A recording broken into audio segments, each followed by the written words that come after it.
can be a royal bore. It leaves me colder than a basement floor. The only moment I keep waiting for is when the day will be through. I never notice if it's dark or clear. What people say to me I hardly hear. The passing hours are an endless year until at last I'm alone with you.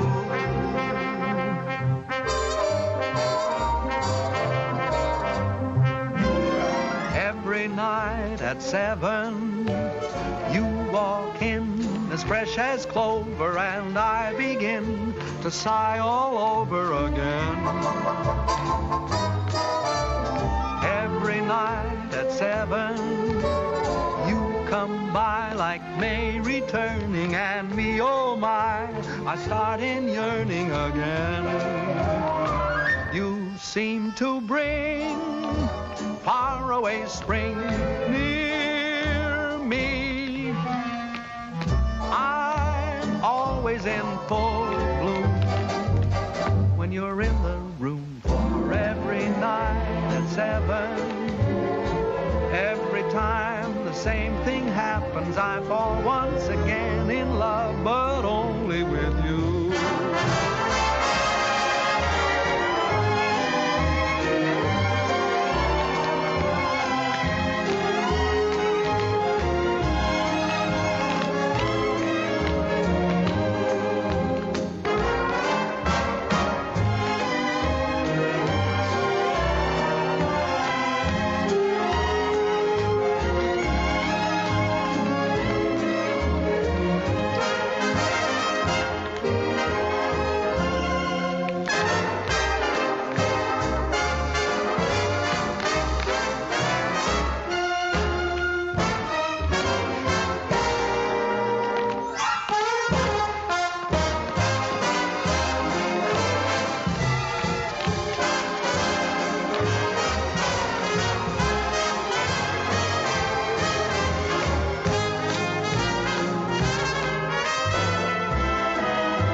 I say your performance was a bit ragged.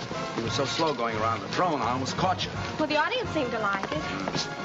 It's so hot in New York in the summertime. I'm glad we're closing tomorrow night. Wonder what happened to the air conditioning? Mr. Hiller probably turned it off to save money. Oh, would you blot my face, too? Up here, it's tricky. Who's Mr. Hiller? The house manager. You ought to know that. You've been playing his theater for the past year and a half. Oh, is that evil little man who comes around and pinches? That's your department, sister dear. All I can say is let Mr. Hiller keep his air conditioning. He can't take it with him, and where he's going, he'll need it. Oh, boy, it's hot. Say, if ever I play a king again, I'm going to be one of those Asiatic boys who just wears earrings in a sheet. Hey, what's your hurry? Pete. Hi, Ellen, honey. I'm sorry to keep you waiting. You know my brother Tom, don't you? No, I don't believe I've had the pleasure. All right. I'm fine, sir, and thank you for asking. I'll be out in 5. Oh, my, Pete, you look so nice and cool. Make yourself at home, won't you? Sit down anywhere. Oh, how was it, sir? Hot. Oh, your agent stopped by to see you, sir. Irving?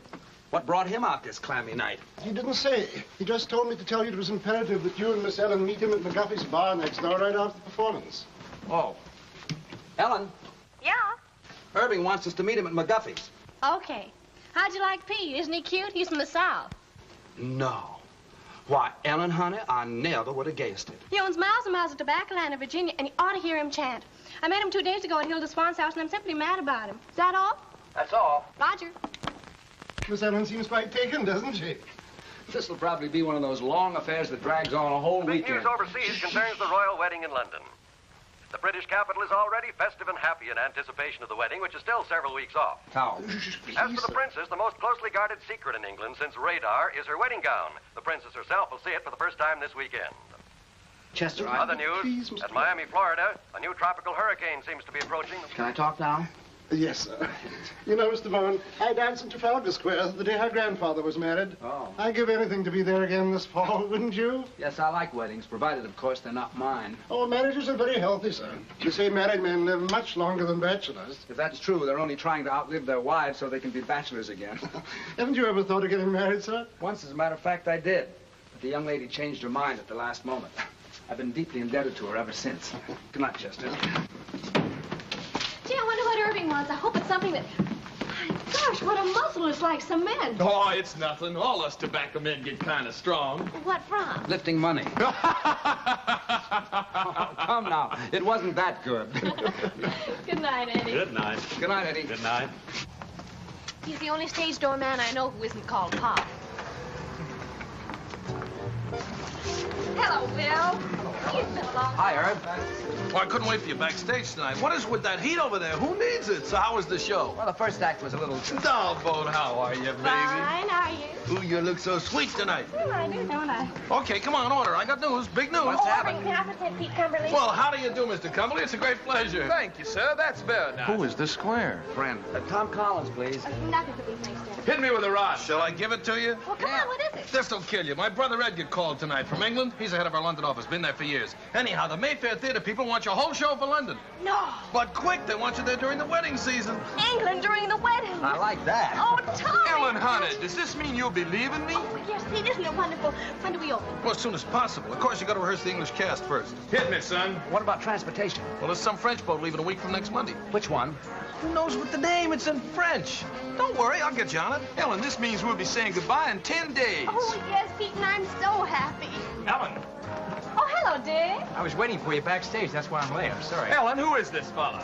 Finish your drink, Pete. Did you hear the good news? We're going to England and we're going to be there during the wedding. What are you doing here, sir? What do you mean, what am I doing here? Who's he? A friend. What are you doing here, sir? I demand an answer. Go fill your papers, will you? When do you leave? That's an insult. What's an insult? What's the matter with you? You're not sending me This away. is so you terribly can be out with embarrassing. my I forgot all 13 about Dick. What are you talking Hope about? they She's don't got a hate date each with me. I think we ought to start packing. I'll have to buy all my new clothes before I go. You'll I have reckon we'll time. see about I'll send the rest of the company over the week after you leave. I wonder what they'll be wearing. I don't know. Pay the man, will you, Irving? Yes, sure. How much do we owe you? May I? Yes. And keep the change. Come on, girls. Come on. Yeah. I have a little business to take care of. I'll meet you on deck. Okay, sister dear. Hello, Billy. This is goodbye. Thanks for coming down to see me off. It's hard saying goodbye like this after all we've been to each other. I know. It's been a lovely 3 days, but I'll be back soon. Oh, dear, I must go now. May I walk you up the gangplank? I'd rather you wouldn't. You understand? No. Well, it's just better that way. Write to me, Billy. I will. Goodbye, Ellen. I'll miss you very much, Linda. I can tell you that knowing you these past few weeks has been one of the most exciting things that's ever happened to me. To me, too, John.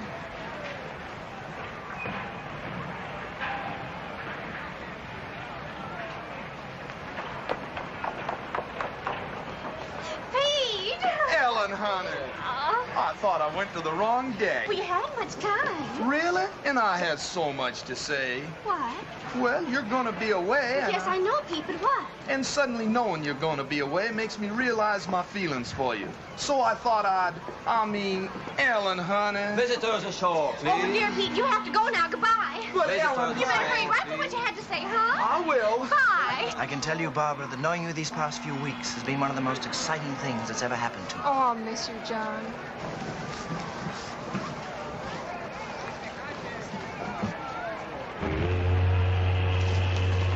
Goodbye, baby. Goodbye, Herb. I know you'll be a smash. Now, if you want anything, you ask my brother Edgar. He's gonna meet you at the hotel. So long, Irv. Bye.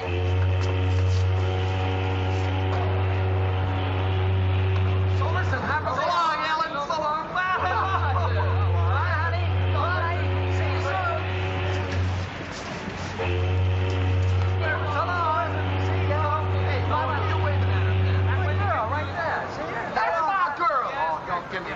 That's fine. I'm betting 8-5 on Dixie Boy. Wait a minute. This is not...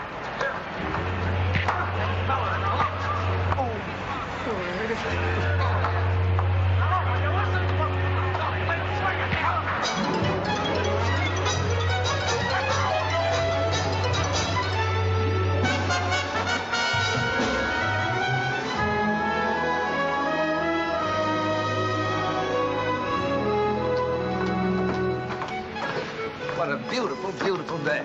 Isn't it wonderful? We don't know a soul on the boat, and we can have fun together for a change. Yeah. Good day. Good day. Oh, well, I don't know him, Tom. Honest, I don't. I want to write a letter. Okay, baby. Don't forget, we've got to rehearse. What time shall I meet you? 2 o'clock sharp in the gym. Now, I won't keep you long. I'll be there, don't worry. Now, don't be late. Okay.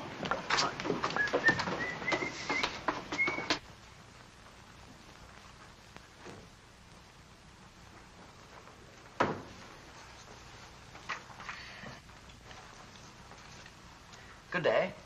Good day. There's carbon paper in the middle drawer if you want to make duplicates. Oh, I'm not writing a letter. I was just doodling, waiting for an opportunity to introduce myself. My name is Brindale. Lord John Brindale. And what's yours? Bowen. Duchess Agatha Bowen. Oh, no, really, what is it? Oh, let's see now. E.B. E, is that Ethel? Wait a minute. Bowen, why, of course you're Ellen Bowen, aren't you? You're doing fine. It's very stupid of me. I should have known. Well, I saw your show a few weeks ago. Please forgive me. Oh, that's all right. I know you have a lot on your mind. Oh, I can explain those 2 little episodes that you witnessed yesterday. Oh, you can? Yes. Then go ahead. Then go ahead. Well, you see, they're both terribly nice girls, and they're both so fond of me that I couldn't bear depriving either one of them. And, well, you know how it is. In order to be kind to people, one has to be a very, very good liar. Tell me, why were you following me? Following you? Yeah. Why, I was doing no such thing. I was only saying goodbye to a couple of... The same? Yes. Does this sort of thing happen to you very often? Oh, all the time. And you? Constantly. I guess we're both two kind of people. Yes. I have to get stamped. Do you live in New York? No, I've been there on business for some time, but I'm just going home now for the wedding. The royal wedding? Yeah. You're going to the wedding? Well, I'm escorting someone, yes. Well, you really are a lord, aren't you? I'm afraid so. My. Haven't you ever met anyone who held a title before? Only Joe Louis. Do you know, I'm very glad that you're Ellen Bowen. Why? Oh, because it means that chap you're with is your brother, not your husband. Do you know what I did last night? No, what? I surveyed this whole boat, and I discovered that you were the most attractive girl on board. Well, thank you. And I kept thinking that what a pity it is she's married, because that's going to make things terribly awkward. But it isn't going to be awkward at all now. Thanks for the use of the hall, Purser. Not at all. And if you see my sister on deck, will you tell her I'm waiting for her, please? I will. I like your boat. Thank you, monsieur. Oh, Monsieur Bowen, I have a favor to ask. On every crossing, you know, we have a gala benefit for the disabled seamen. And I was wondering if you and your sister would dance for us on that night. Oh, we'd love to. Just tell us when. Just one number would be sufficient. We don't want to ask you to. No trouble at all. I know it's an imposition to ask you to, but I would feel so much... We'd love to. Don't worry. We'll do it.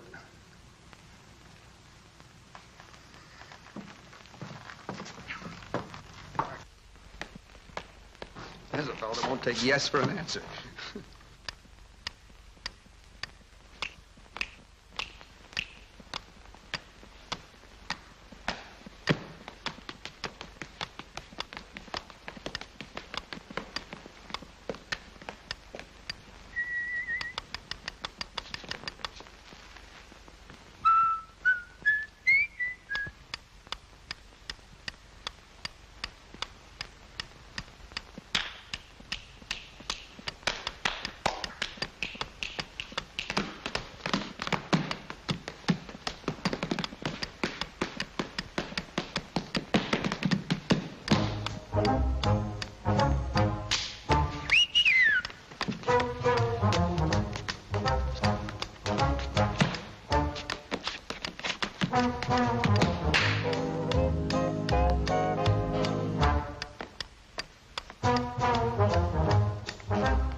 Oh, fine. Thanks for showing up at rehearsals. John, this is my brother Tom. Tom, this is John. How do you do? Glad to know you. I just picked up John in the writing room. So I gather. He's a real lord. Oh, it's nothing at all. Miss Bowen. Yeah? A cable. Oh, thank you. Excuse me, please.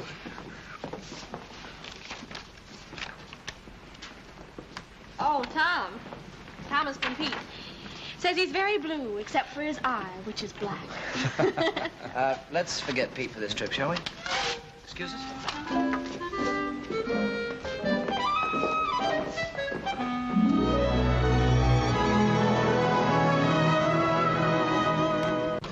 Gee, it looks a little dim out there, doesn't it? Yeah. Monsieur Bowen, I'm wondering if you and your sister would dance right away instead of waiting until 10:30.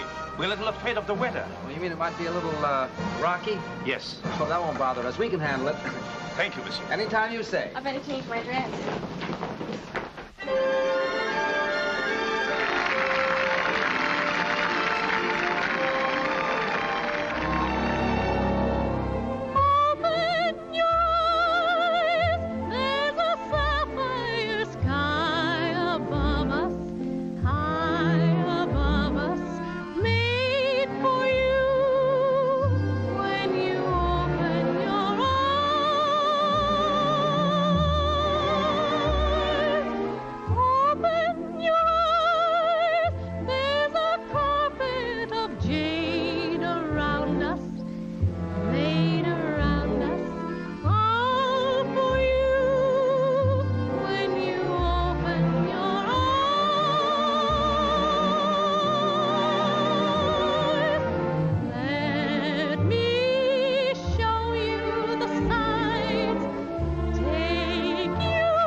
Tommy? It sure is. Hello? Yes? Oh, sure. Yes. Yeah, do come on up. Room 2, 11, 12, and 14. Okay. Who was that? Edgar Klinger, Irving's brother. He's coming up. Oh, I'm so happy, Tommy. I wonder what the princess is doing this morning. Why don't you call her and ask her? Wonder what I'd be doing a month before my wedding. Probably trying to figure a way to get out of it. Do you really think so? You know you would, and so would I.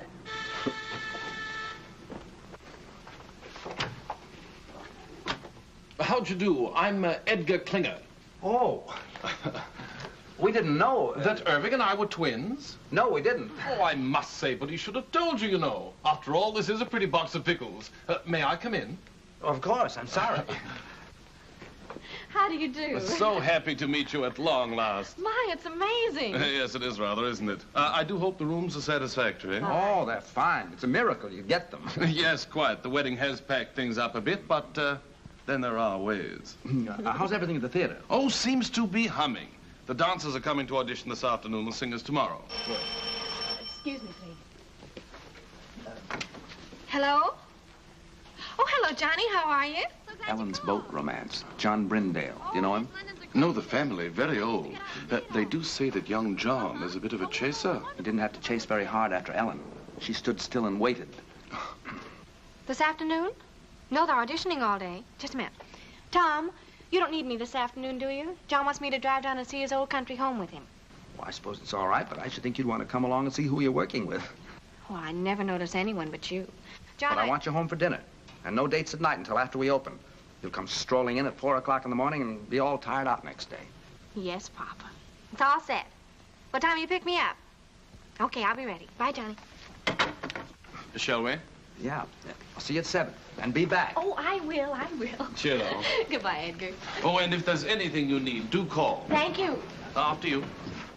Tell me, old boy, how are things in the colonies these days? Oh, fine. Fine.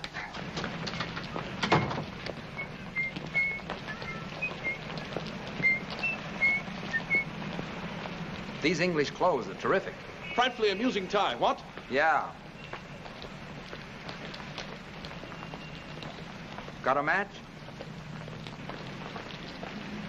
Thanks. I hear that shaving lotion's great stuff. Did you ever use it? Oh, every day. Sorry. I thought you were him. How odd. Thank you. Well, I must get back to the office. You know what the theater is, don't you? Sure. Well, I'll see you later. Cheerio. Okay.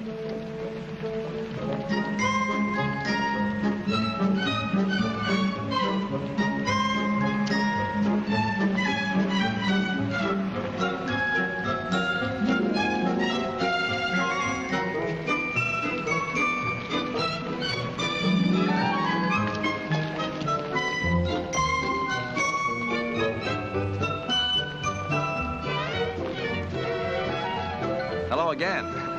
I wish you'd stop following me. Following you? I'm not a bit flattered.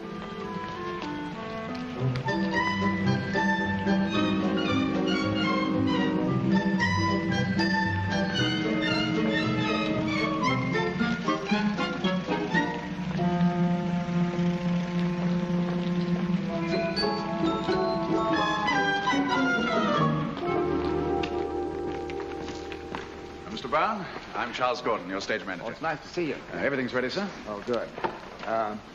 See that girl in the green dress near the end changing her shoes? Yes, sir? Let's begin with her. They can each show me a few steps. Very good, sir.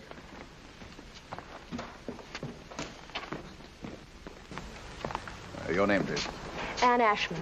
Thank you. Will you begin, please? Why, yes. Miss Anne Ashman.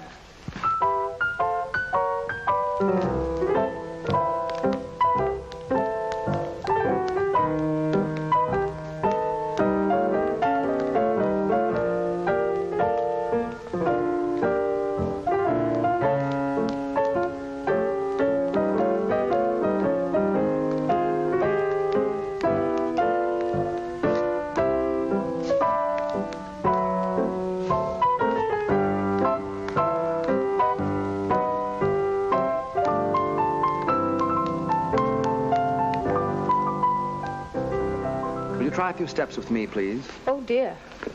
Can't you dance with a partner? Well, I couldn't till a moment ago. We'll try. We'll take something easy to start. May I have a pickup, please?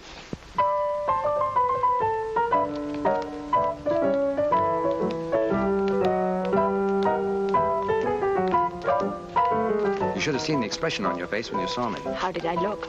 As if I were a dentist.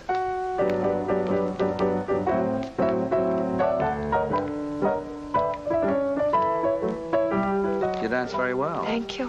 I think you'll do fine. Will I really? Sure. It's very nice of you not to hold what happened against me. I do, a little bit. Well, what can I do? You can have dinner with me some night. Well, I should love to. How about tonight? Well, I don't know. She'll do fine. Pick you up at 8. Thank you. Who's next?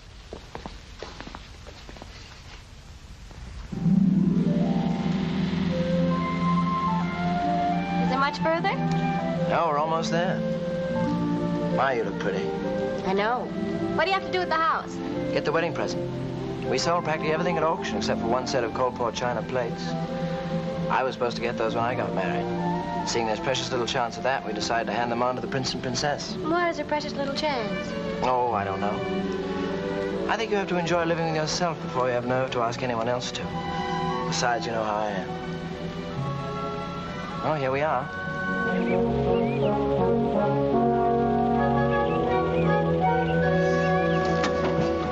John, it's beautiful. Yes, it was.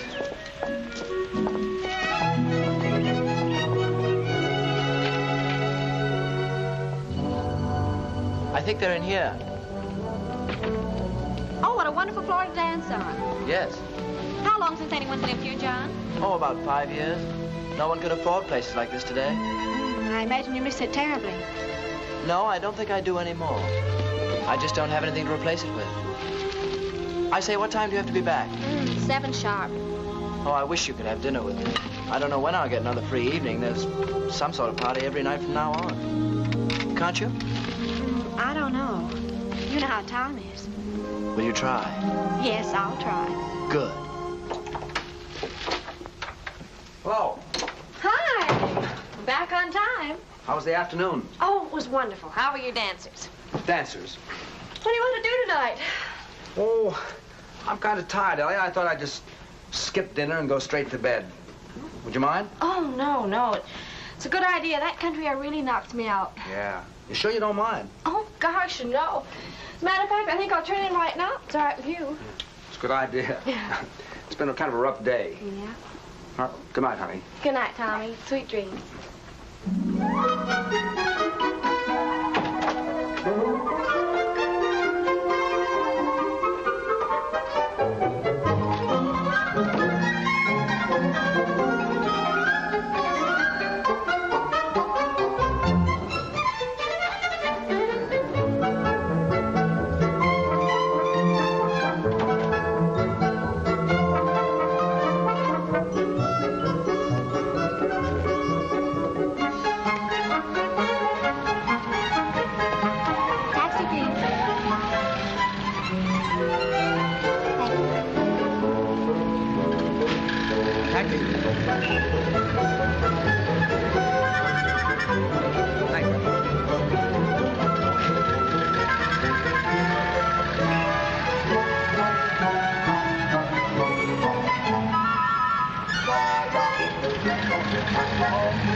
More coffee? Thank you. Yes, Ellie and I have done quite a few shows together. Do you like to dance? Yes. It's hard work, but it's fun.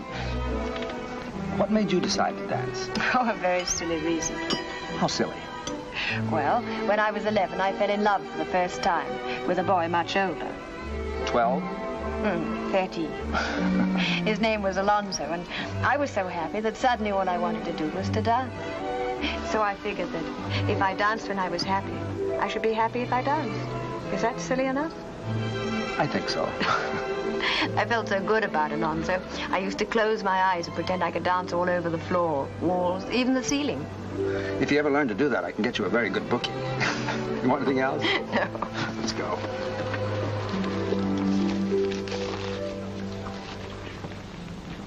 You better not take me home. Why not? Well, it's a long way, and besides, this is Friday. Friday, I have to stop and see my father. Oh, I'd like to meet him. Cabby. All right. What's the address? 150 Mitchell Street. Cabby, could you take us to 150 Mitchell Street? Love to, Governor. Love to.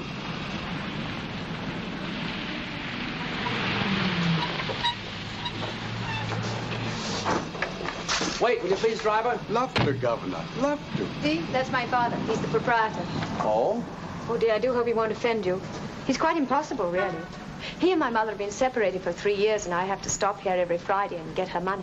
Why didn't your mother do it? Well, they're not speaking to each other. So I says to him, McBride, every time you get 4 drinks under that belt of yours, you become a bloomin' nuisance. And what's more, every time you fall down, you chip a piece out of the bar with your chin. So I says from now on, Annie, well, my little girl, how are you, dear? Hello, Jamie. Tom, this is my father. Father, this is Tom Bowen. Glad to know you, Mr. Ashford. Pleased to meet you, sir. To the royal cup. Bowen, eh? I used to know Willie Bowen. Good old Willie. Married a girl we used to know named Gladys Oxley. I don't think you knew Gladys, Annie. Very happy they were for years. Then one night, good old Willie threw her right out of the window. Nobody knows why. But I always figured that they must have had an argument. I don't suppose you'd be any relation. Why, no. I don't believe I have any relatives over here. Over here? You see, I'm from America. America, get out of my pub. Leave the premises. I'm not on speaking terms with the United States. James. How dare you bring another Yank to my tavern? Out to you here, out. Oh, wait a second. What's the matter with the United States? Matter? You owe me money, you do. Where is it? Here, look at this. £2.10 run up with your bloomin' soldiers. And what did it do? Upped it. Walked out without paying. I'll not serve your drinks. Now, stop it, Jamie. To the royal cup. Well, now, I can't allow Anglo-American relations to be threatened like this. I'd like to square that bill. Tom, you shouldn't. Oh, sure. How much is that? £2.10? Let's see. There you are, sir. Now, there's a gentleman for you. Not at all like that other Yank you're so fond of. Yes, well, now you can just add 10 bob to that and give it to me for Mother. Has she found out when we go to the palace yet? Or is she keeping it from me? £3, Jamie. You see, we sent a little token to the Royal Highnesses for the wedding. And according to the papers, anybody who did are allowed to see the wedding presents. That's a nice custom. £3, Jamie. Oh, all right. Here. What you counting for? Don't you trust me? Just like a mother. No faith. You're 5 shillings short. Oh?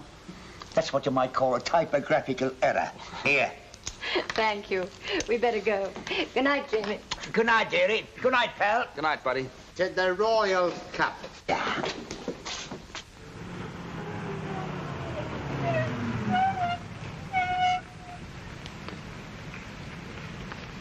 Thanks. Looks like Mother is still up. Ever since she and Jamie separated, she can never get to sleep till I get home. Let's walk him and get some nice fresh fog.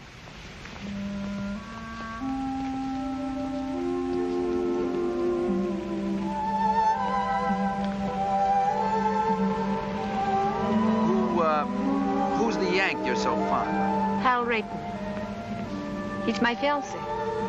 You don't sound very happy about it. Oh, I am, really. Is it a secret? No. Oh, this is ridiculous. He's in Chicago. Illinois? He lives there. And you live here? Yes. Well, if you keep that arrangement after your marriage, you'll be very happy. How long since you've seen him? Oh, about 2 years. 2 years? And you're still in love with him? Well, I've never thought of not being. Do you hear from him very often? Every few days as a rule. Oh? Actually, I haven't heard from him for 2 months now, but he's probably been busy.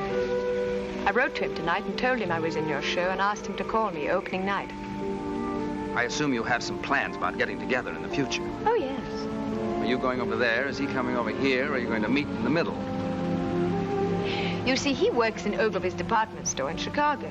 Oh, well? Well, as soon as he makes enough to send for me or I make enough to go over there, we're going to be married. That's fine.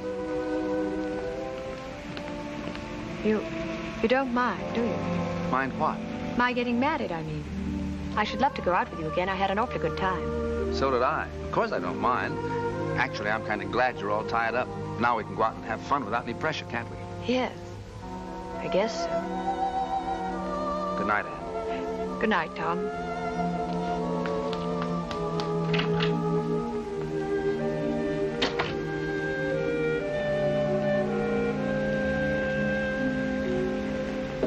Yes, this is New York. We have him on the line. Mr. Irving Klinger. We're ready with Mr. Edgar Klinger in London. Go ahead, please. Hello, Ed. this is Irv. How are you, Twinsy? Buzzing, old boy, simply buzzing. I got a fast note by airmail from Tombo this morning. He says everything is terrific. Oh, well, that is good news. Tell me, have you heard from Tom? No, how are things? Oh, absolutely superb. I think we should have a fantastic opening night tomorrow night. Fantastic. What about Ellen? Tom having trouble keeping her caged up at night? Oh, no, quite the contrary. She's been frightfully conscientious. Goes straight home from the theater each night. Tom's the one who's been romping about. Tom? No kidding. What'd he do, catch himself a chick? No. Tom's quite well. He's taken a fancy to some girl in the show. Pretty little thing she is, too. Hey, Eddie, what I called you about, call me after the opening, will you? That light in the window's gonna be me sitting and waiting. I will, old boy. Don't give it a second thought. Oh, by the by, how's the mater? Oh, Mom's fine. Oh, splendid. Do give her a peck on the cheek for me. I got you. Dig you tomorrow night. Pip now. Pip now? Dig you?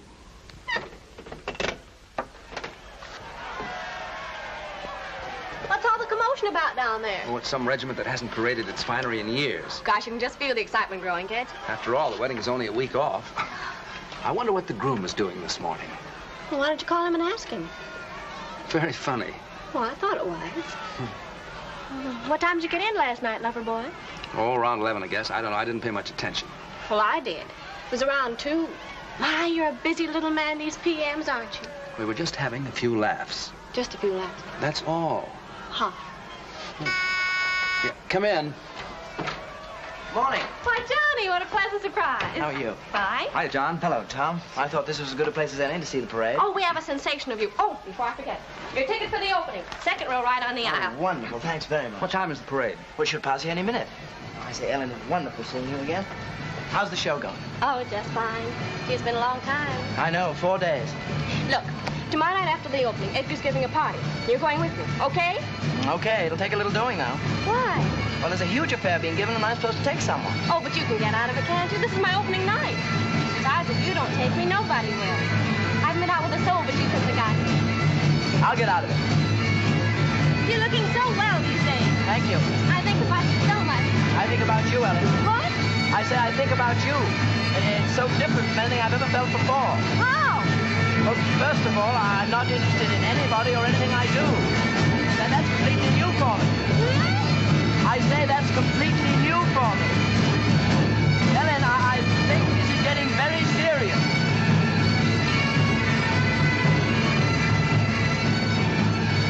What a parade. I've never seen anything like it in my life. Parade? Oh, is it over? Wait, I'll tell him to come back. Oh, ignore him, Johnny. I'm so excited about tomorrow night. Come on, girl. We're due at the theater 5 minutes ago. In a minute. Do you realize we've only been out at night together about 3 times since I've been here? Well, come on. Well, just a minute. What's that you're playing, Tom? The song she's supposed to be rehearsing at the theater now. Well, why don't you rehearse it here? Oh, that's a good idea. Is that all right with you, Tommy? All right. I wake up inside each morning, happy the night's gone by. I wake up and pray each morning, pray that the day will fly, and then I sit back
Charlie, what time is it?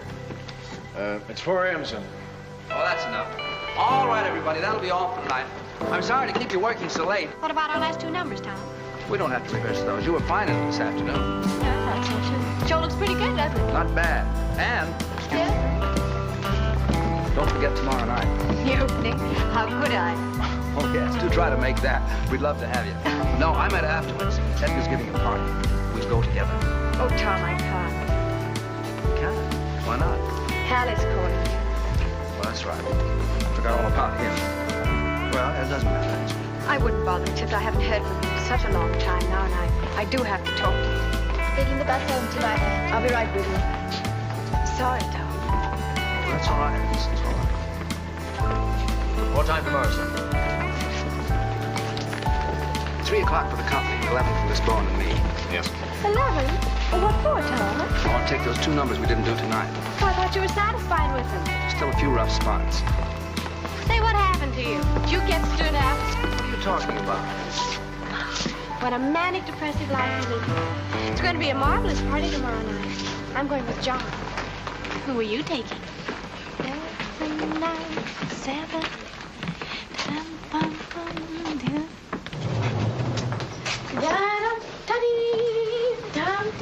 Where's the key? Well, you have it. I have not. I gave it to you. I suppose I'll have to go all the way down to the desk and... See? If you think nice things, all doors open to you. Is that your message for the day? Flowers! For me? I wonder who they're from. Not from me. Oh, well, that I know. Who? It's from John. Can't make the opening. He can't. My, what a shame. I had a feeling this morning he wasn't going to be able to make it, but he just didn't know how to tell me. Now, isn't that terrible? Now, isn't that terrible? He's weak, and I just hate weak people. Yes, dear, I know you do. Up 1 minute, down the next. What a manic, depressive life you lead. All right, so we're even. Who are you going with tomorrow night? I don't know. Well, why don't you take me? I think we should go together anyway, don't you? After all, we're the stars of the show. Yes, I think we should. Miss Bowen, may I escort you to Klinger's clam bake tomorrow night? Why, I'd be delighted. And what a surprise you're asking me. Oh, Tommy, let's be terrific tomorrow night. We'll be cosmic. Stupendous. A smash, we hope. And Ellen, don't forget, that's still the most important thing. Yes, Tommy. I know it is. Good night. Good night.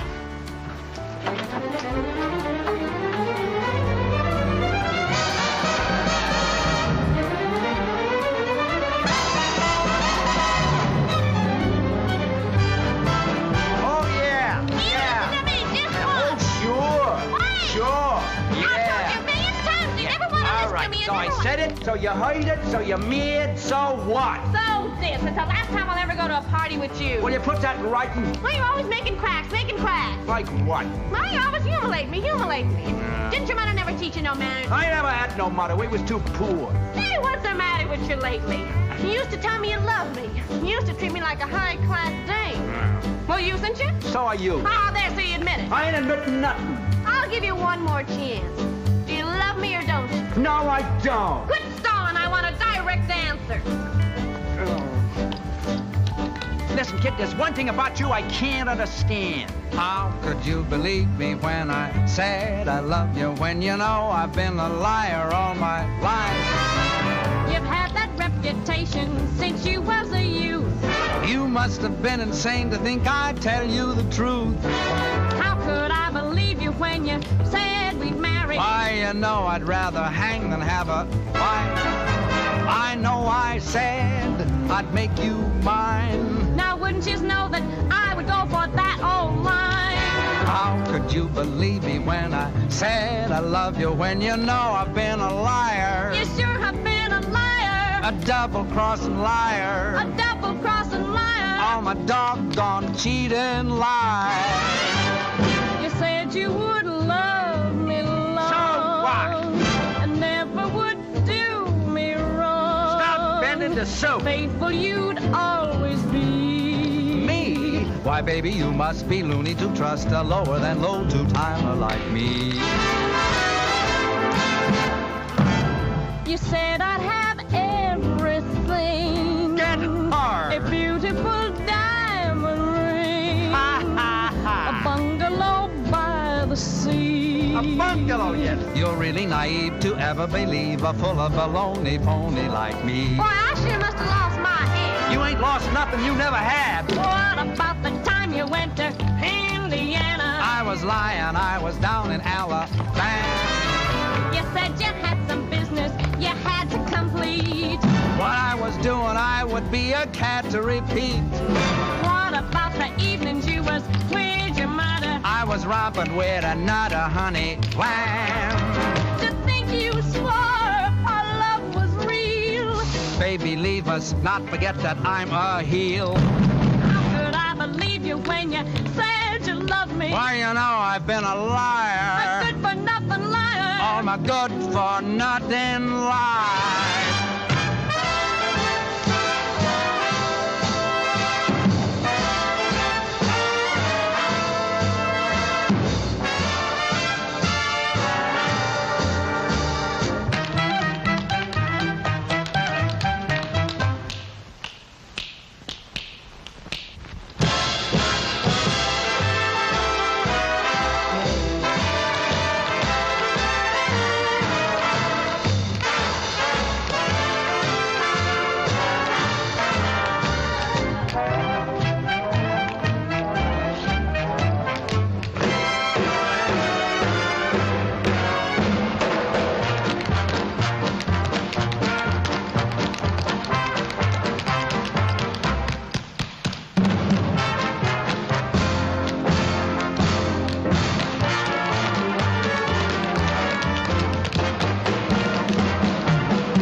Darling, I just had to come. I just had to. Oh, I'm so Who's glad that with to hear Ellen? it. Wouldn't have been an opening The without chap with the accent. Him? Yes. Brindale.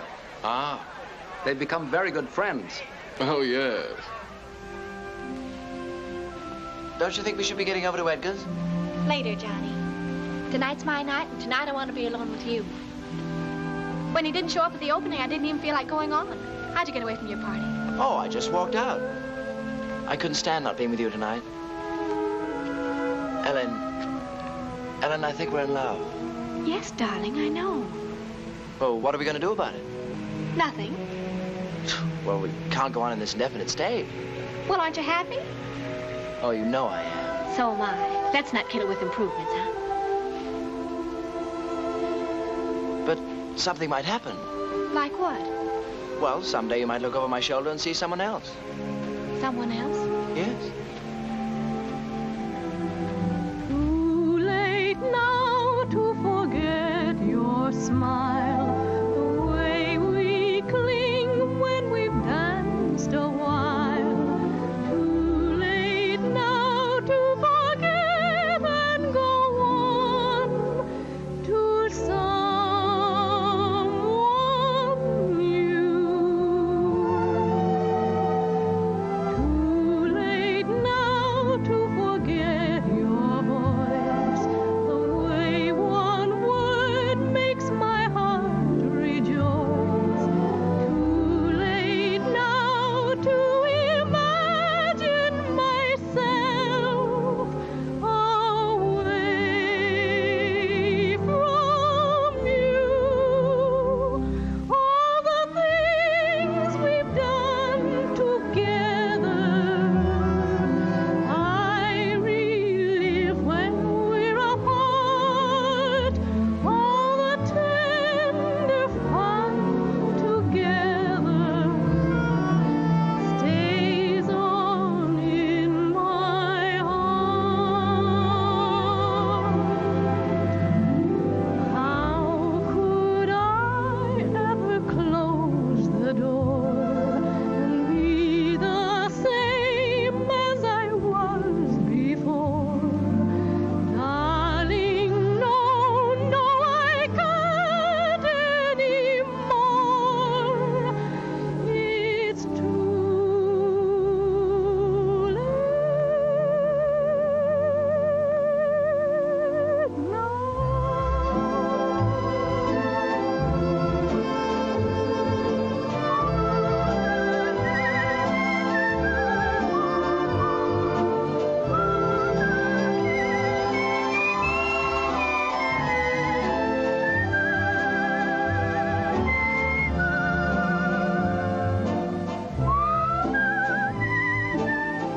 Does Tom know how you feel? Oh, goodness, no. Do you think he'd mind? Well, I imagine if he ever found out, he'd get us a booking someplace in South Africa just to get me away from you. Would you forget about me in South Africa? But how could I? All the things we've done together, I relive when we're apart. All the tender fun together stays on in my heart.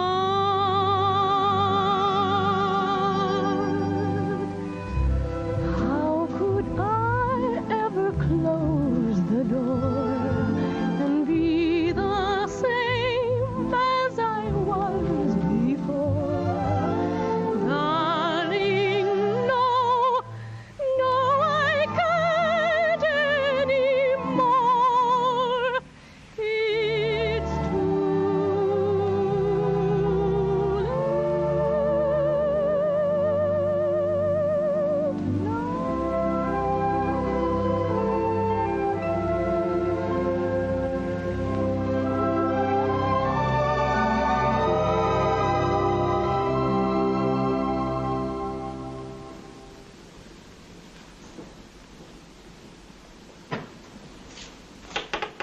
Who is it? It's me, Jamie. Tom.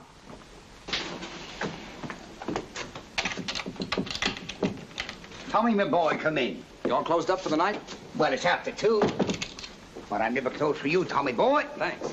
The show went well, eh? Oh, fine, fine. I didn't feel like going home straight after the party, so I thought I'd stop by and say hello. Well, you're just in time.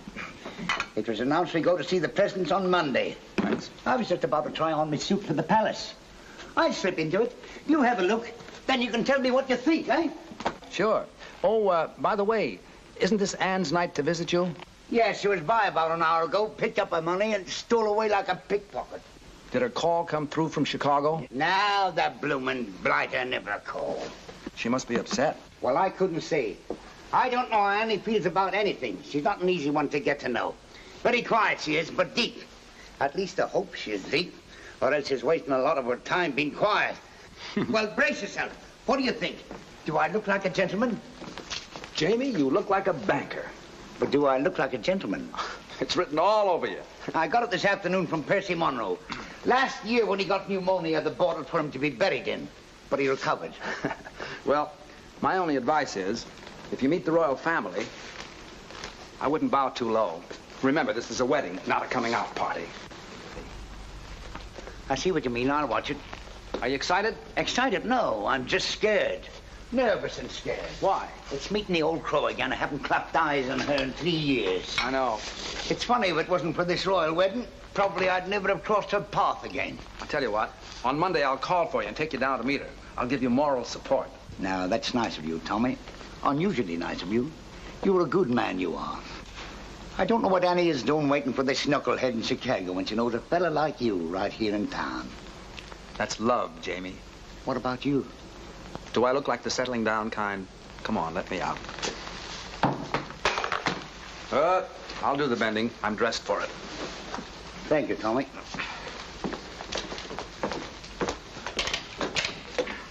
Good night, pal. Good night, buddy.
Everywhere that beauty glows, you are.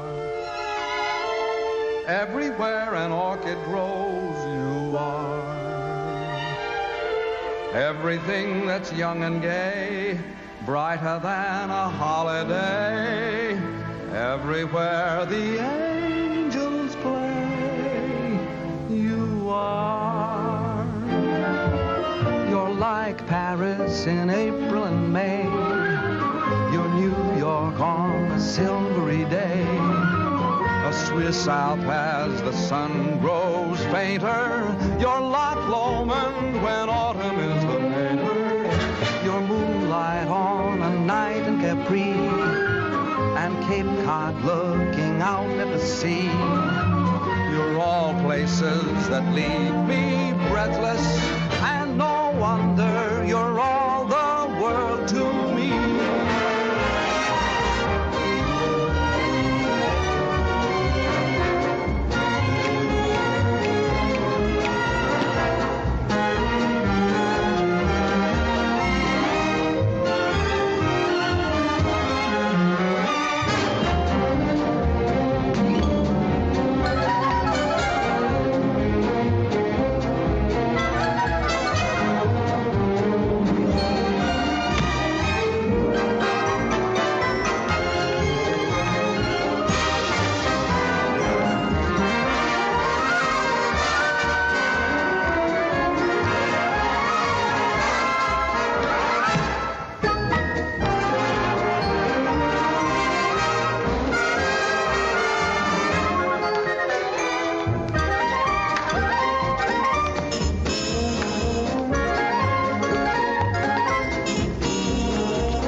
Every night at 7.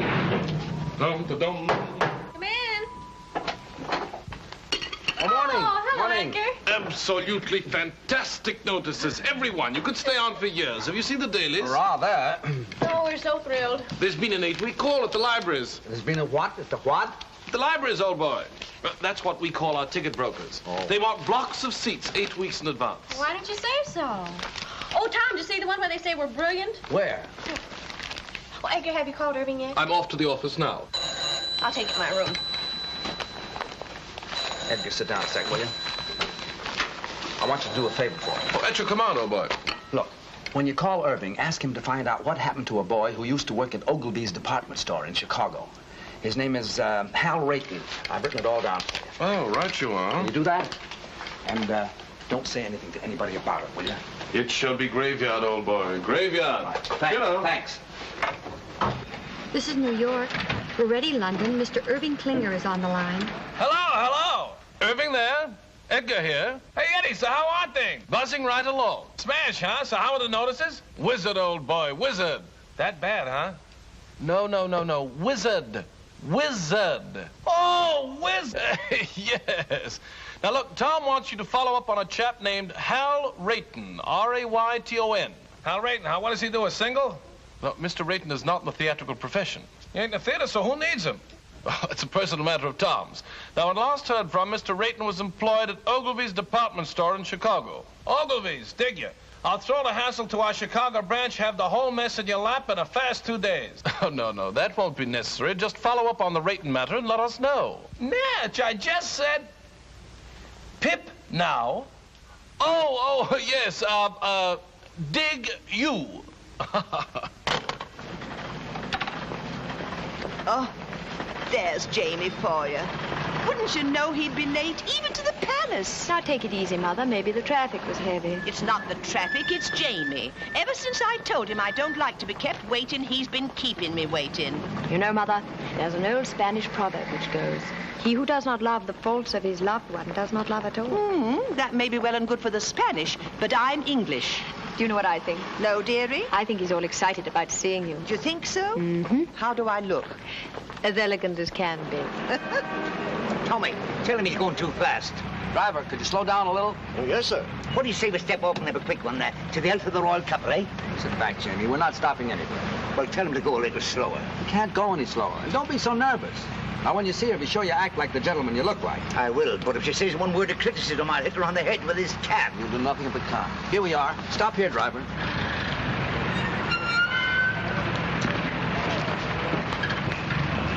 You walk the rest of the way.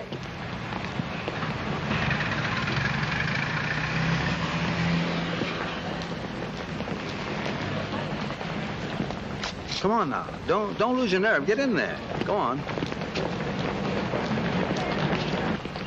Hello, Jamie. Good day, Sarah. Jamie, your suit's handsome. Handsome. Thank you.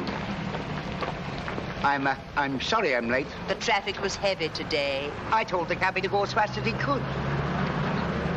Shall we go? Allow me. Jamie, don't. I knew the toll. There are some days when you can do nothing wrong.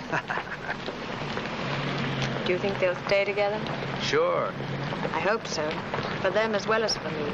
I could never have let Mother alone. Now you can get married and forget about it. Yes. Yeah? Good evening. Edgar. I have the information you requested regarding Mr. Rayton. Oh, what? Well, it's nothing terribly exciting. Mr. Rayton still works at Ogilvy's. He's still in the luggage department. He used to live in Chicago proper, but not long ago, he and his wife moved to Evanston. His wife? Why, yes, he was married several months ago. My. I say, who is this chap, anyway? Oh, he was engaged to a girl in the show. I was just finding out about him for her. Oh, I say, that's frightful. Yes, isn't it? Well, what are you so pleased about? I always smile when I'm heartbroken. I better tell her. Oh, not now. Don't you think you should wait till after the performance? It would seem kinder. Maybe you're right. Edgar, you're a real pal. I'd stick up for you any time. Well, thanks, old chap. That's frightfully decent of you to say. Well, if you'll excuse me. All right. Oh, I shall be around to pick you up early tomorrow morning. What's tomorrow? Why, the royal wedding. And I shall take you someplace where you'll see all the pageantry. Great. Second act, Mr. Donen. Right.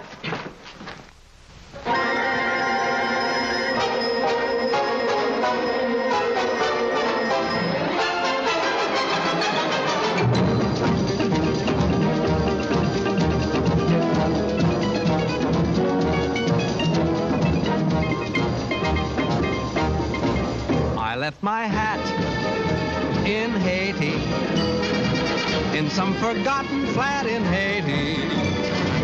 I couldn't tell you how I got there. I only know it was so hot there. She took my hat politely and wound her arms around me tightly. But I remember nothing clearly except the flame when she came near me. Her eyes had the fire of surrender, and her touch, it was tender. And I guess in the moment as that, you forget about your hat. So if you go to Haiti, there is a girl I know in Haiti. If you can find her, you'll adore her. Just look around till you found someone who has a blue-gray fedora. I think of that gorgeous creature when I'm all alone. Whenever I do, from down inside there comes a groan. That son of a gun in Haiti has got the prettiest hat I own. And when it is bleak and chilly and life is flat, I think of that Haitian dilly and think I'd better go get my hat.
Except the flame when she came near me.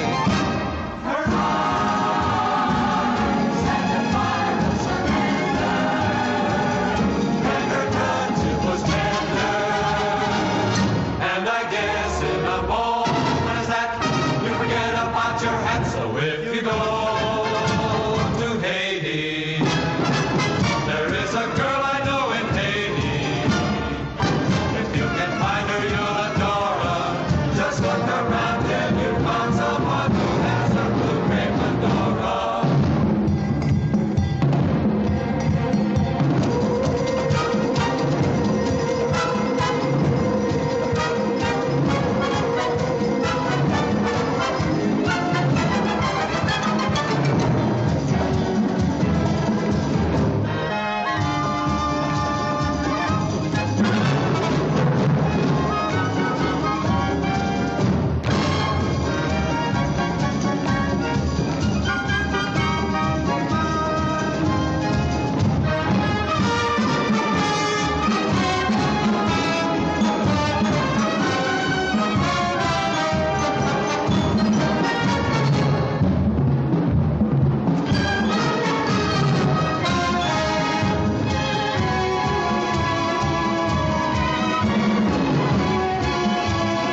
Ellen?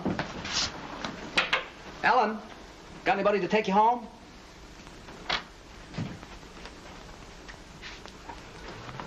Good. Good night, Mr. Byrne. Night.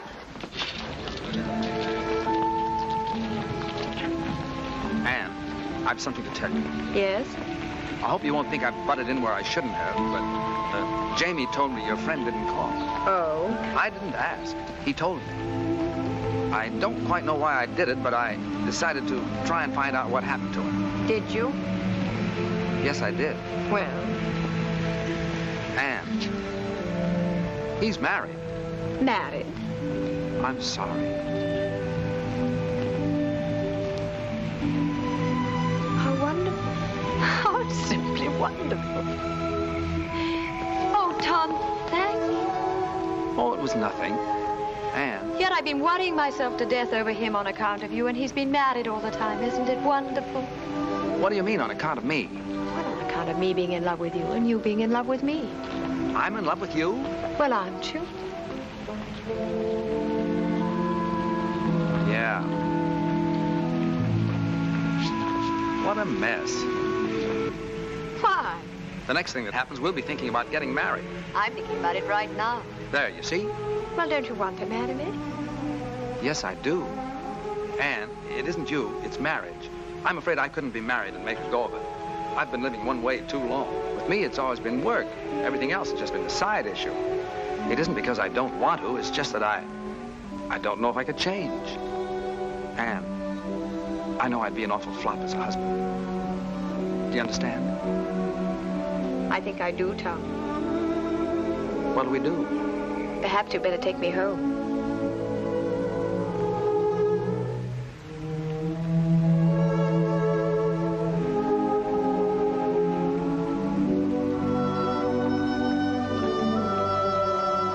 Tom, I'm going to disagree with one thing. What's that? I think you'd make a marvelous husband. You do? Yes, I do, Tom.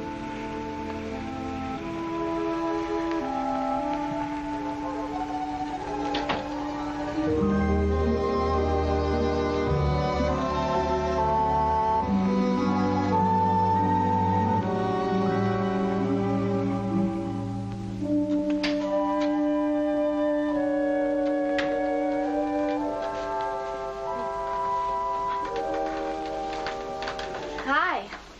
Hi. You're back early. It isn't early. I thought it was. Well, it isn't. It's late. Is it? Hmm? I didn't say anything. Tom, John wants to marry me. He does. That's funny. Well, it might be to you, but it's terribly serious to him. He's very much in love with me, and he says he's found a new faith in everything, all on account of me.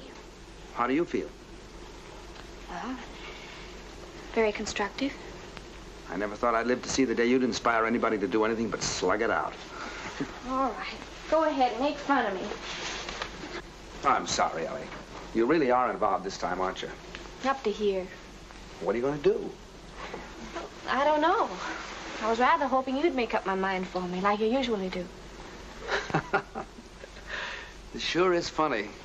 Why do you keep saying that when it isn't funny at all? It's very important. I know it is. I only meant it's funny because Anne wants me to marry her. She does? My gosh. It sure is funny, isn't it? Why?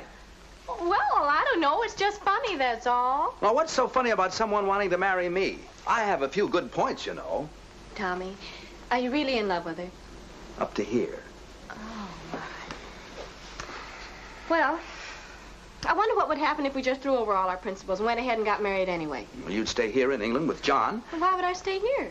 You can't go traipsing all over the world and leave your husband at home. What kind of a marriage would that be? No, I suppose not. Well, what would you do? I'd marry Anne and... No, I mean, who would you dance with? Well, I never thought of that. Not having you, I might try Anne if she wants to. She loves to dance and shows a lot of promise. Do you really think so? Yeah. I thought she was a little awkward myself. So were you when you started. Well, I know it, but it takes years to build a good team. You've always said that. And there's a lot of excitement in doing it. Well, it just isn't fair, Tommy. What isn't? I'm getting the short end of the stick. What? You want me to settle back and get out of the way while you go off with someone else and have all the fun. Well, I think it's rotten of you, Tommy. Simply rotten. Well, I didn't ask you to. Everything's been so perfect. We've had a wonderful life together. We've been very successful. How can you even consider breaking it up? And breaking it up for what? To get married? Oh, no, Tom. Marriage is a tough business. Oh, you know what I've always thought of marriage. Responsibilities, obligations, a home to take care of. Maybe children to look after. Imagine being married to someone you're dancing with. If either the marriage or the dancing doesn't work out, both of them go kaflooey. Oh, no. No, Thomas. It's a terrible chance to take. It is, isn't it? We mustn't do it. We've slaved too hard to get where we are. Why should we give it up? It does seem foolish, doesn't it? We're a team, and a darn good one. We ought to stay that way. Maybe you're right. Well, of course I'm right. Oh, you do see it, don't you, Tommy? Sure, I see it. It's you and me, just like it's always been. I'm sure we're doing the right thing. Thank you so much for deciding for me. Forget it.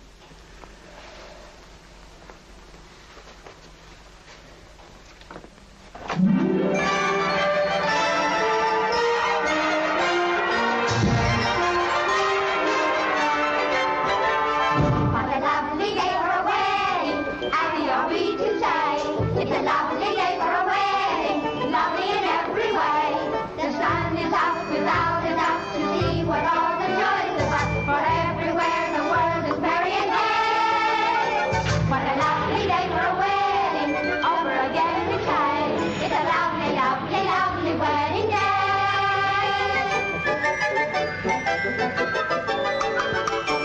What a lovely day for a wedding, happy are we to say. It's a lovely day for a wedding, Lovely in every way.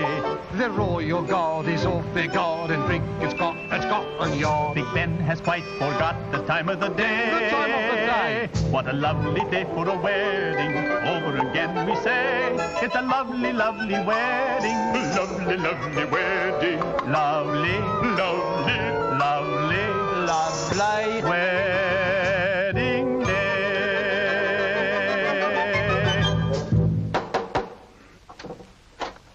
Hello. Good morning, old chappie. Hello, Edgar. Good morning. I've come to take you to the wedding, and what a wedding parade we shall see. Are you ready? As ready as I'll ever be. I say, what's the matter with you two this morning? You're all at 6s and 7s. Nothing's the matter. Let's go.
Edgar, we want to get married.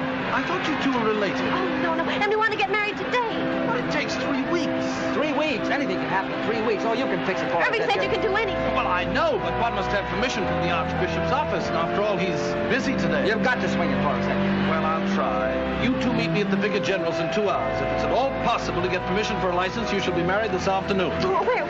Clyde Street Church. I believe I know the minister there. This is a pretty box of pickles. I beg your pardon, sir. Now what do we do? out, we have to find Anne and John. In these crowds? Well, I know what corner she's standing on. Where's John? They should be leaving the Abbey for the reception any minute now. Well, you better find him. Ellie, I'm going to miss you a lot from now on. Oh, Tommy, you're a wonderful brother. Good luck, darling. Excuse me.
They didn't have to go to all this trouble. A small wedding would have been all right.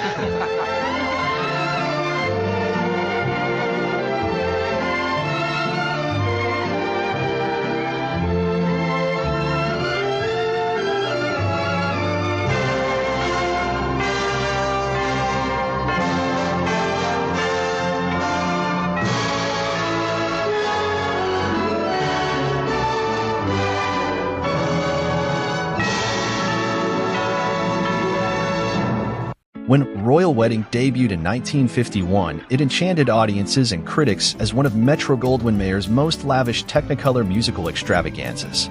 Directed and choreographed by Stanley Donen at the peak of his creative powers, the film showcases Hollywood stars Fred Astaire and Jane Powell as siblings torn between devoted partnership and ardent romance. Set against the imposing backdrop of post-war London, this charming story captured a pivotal shift in Britain's national spirit and identity as the nation emerged from the shadow of war to celebrate renewed hope symbolized by Princess Elizabeth's nuptials to Philip Mountbatten. Beyond just capitalizing on public fascination with this historical royal wedding, Donen's film pays homage to the glamour and tradition of British culture while still gently poking fun at its quirks. Royal Wedding also comments on the ironic isolation fame and individual pursuits exact on relationships. Yet despite these somber undercurrents, the film radiates joy and optimism. From Burton Lane and Alan J. Lerner's memorable musical score to Astaire and Powell's flawless song and dance performances, the film's elegant aesthetic and passionate performances continue captivating new generations of viewers.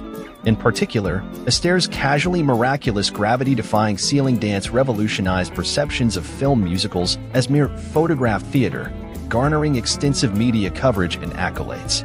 This comprehensive critical analysis will thoroughly evaluate Royal Wedding from multiple scholarly perspectives.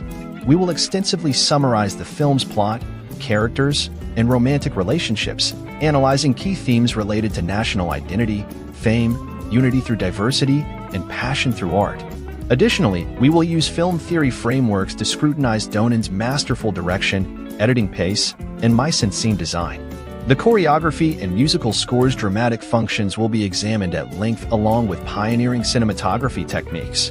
Finally, we will trace the film's enduring positive critical reception and extensive influence on subsequent movie musicals. Royal Wedding establishes a lighthearted, romantic tone from the opening montage contrasting Princess Elizabeth's imminent royal nuptials against showbiz couple Ellen and Tom's exhausting rehearsal regimen. However, the sibling-strained relationship hints at deeper issues of alienation and resentment beneath their polished act. The film subsequently follows their voyage across the Atlantic on board the luxury ocean liner SS Queen Mary to perform in London during the momentous royal wedding celebrations. This lengthy sequence indulges the audience's escapist fantasies, reveling in the opulence of first-class international travel with sweeping establishing shots and lavish sets. It also cements Ellen and Tom's sibling rapport through charming comic moments interspersed with elaborate song and dance numbers like their ostentatious Latin routine, Open Your Eyes. However, upon arriving in London, Ellen and Tom's relationship undergoes further strain when they become romantically entangled with members of the British upper crust. At a stylish cocktail party, Ellen catches the eye of the debonair Lord John Brindale. An extended montage sequence follows highlighting iconic London landmarks as the infatuated couple flits between trendy night spots in a bubbly courtship. Meanwhile, seasoned performer Tom pursues the sophisticated lady in Ashmont, who cools his amorous advances. Donen generates considerable comedic friction from Tom's increasingly desperate attempts to somehow grab its attention, such as reading poetry aloud to her while hanging upside down from her balcony. This comic subplot critiques the superficial quality of many theatrical relationships. The film's lighthearted tone darkens as Ellen falls deeper in love with Lord John, contemplating abandoning her career for married life as a lady. Astaire exhibits a weary vulnerability in conveying Tom's jealousy and underlying fear of irrelevance. The siblings' estrangement comes to a head on the royal wedding day itself when Ellen fails to arrive for their live television performance before Princess Elizabeth. Donen expertly builds suspense by intercutting between Tom's rising panic on the empty stage and Ellen tearfully watching the regal marriage procession. Finally realizing her misplaced priorities, Ellen flees the pageantry, still in her bridesmaid gown, to join Tom for their climactic musical number, You're All the World to Me. This dramatic dance sequence lyrically and visually reaffirms their unbreakable bond as brother and sister. By delving profoundly into Ellen and Tom's tempestuous relationship, Royal Wedding raises thought-provoking questions about purpose, identity, and the price of fame, timeless themes still striking a chord with 21st-century audiences. Astaire imbues Tom with a melancholic weariness regarding the isolating nature of celebrity, hinting at his own career frustrations. Off-screen, Powell faced immense pressure as an MGM starlet being groomed to fill iconic actress Judy Garland's shoes, which further adds authenticity to Ellen's inner conflicts. Both leads ultimately deliver performances balancing polished showmanship with emotional honesty and depth. The film's central conflict stems from Ellen needing to choose between her allegiance to Tom and married life with Lord John Brindale. Ellen's eventual realization that she cannot abandon the stage suggests individuals shouldn't sacrifice their inborn talents and passions even for financial security or societal status. Lord John's inflexible inability to accept Ellen's dedication to performing ultimately renders him unworthy of her affection. Thus, the film argues for partnerships founded on mutual understanding and support of each individual's independent aspirations. On a metaphoric level, Tom represents Ellen's inner artist spirit, which must overcome worldly concerns symbolized by aristocratic privilege and royal pageantry. By resisting the temptation to sell out, Ellen discovers enduring self-fulfillment comes from celebrating one's distinctive creative gifts, reaffirming her faith in their act.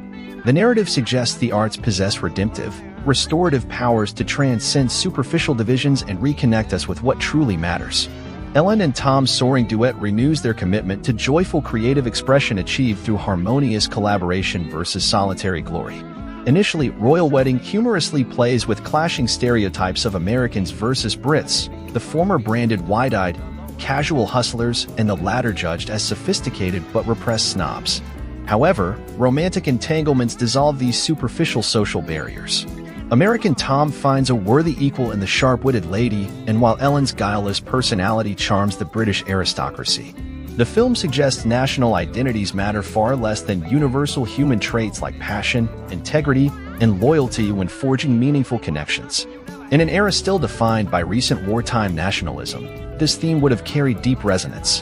While depictions of show business glamour dazzle visually, Royal Wedding still unveils the profession's ugly realities: endless travel, ruthless competition, fickle audiences and promoters, and physically punishing rehearsals.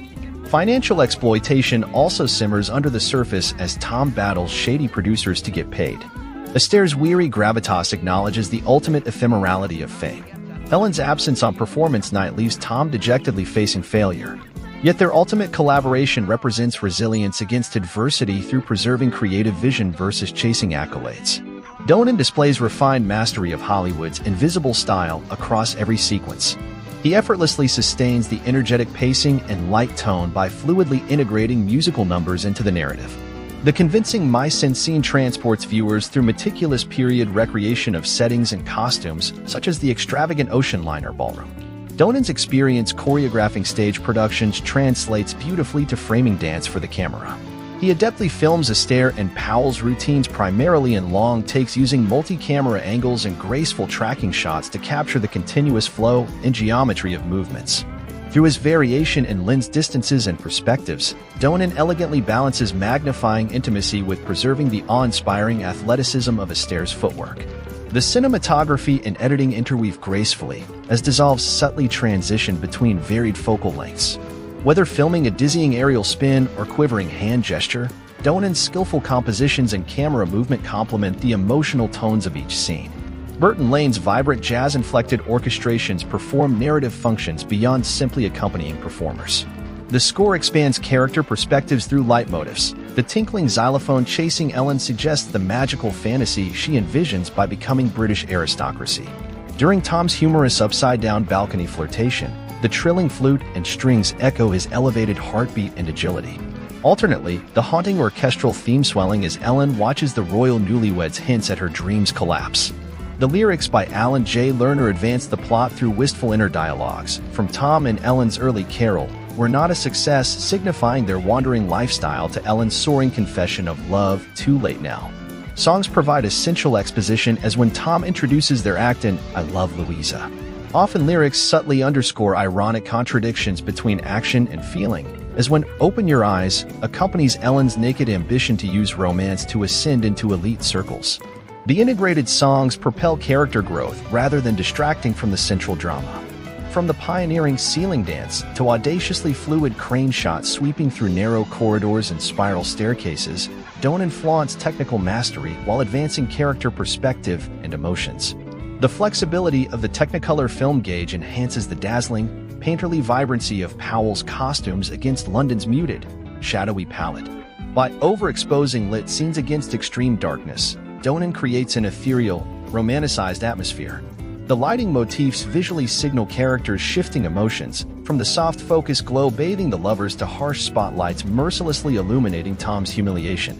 From a choreography standpoint, the camera operator had to flawlessly match Astaire's timing while executing complex maneuvers. Astaire only secured optimal coverage by guiding camera placements despite relying on his spatial memory. This rare fusion of athletic dance precision with cinematographic innovation makes Royal Wedding an enduring Hollywood landmark still studied in film schools today. Upon release, Royal Wedding garnered MGM substantial profits while scoring Astaire his largest ever box office success, proving musicals still appealed to post-war audiences. Critics universally extolled the film as a benchmark for the genre. Astaire received an honorary Academy Award for his historic contribution to musical cinema through this film, especially the gravity-defying ceiling dance solo which enthralled audiences. With imaginative charm still intact decades later, Royal Wedding's balance of effervescent entertainment, visual innovation, and wistful emotional truth explain its enduring popularity through successive generations. The film's legacy pervades subsequent movie musicals, adopting its breezy sophistication from Stanley Donen's own funny face and homage-paying films like Baz Luhrmann's Moulin Rouge. Contemporary romantic comedies replicate its blend of cultured, witty repartee with slapstick situational humor. Beyond cinema, Astaire and Powell's partnership inspired small-screen song and dance TV variety shows. Moreover, dance academies and competition series continually pay tribute to Astaire's iconic ceiling spin. Though countless successors have attempted to recapture its alchemy, Royal Wedding remains a peerlessly crafted jewel crowning the Hollywood musical genre's golden era.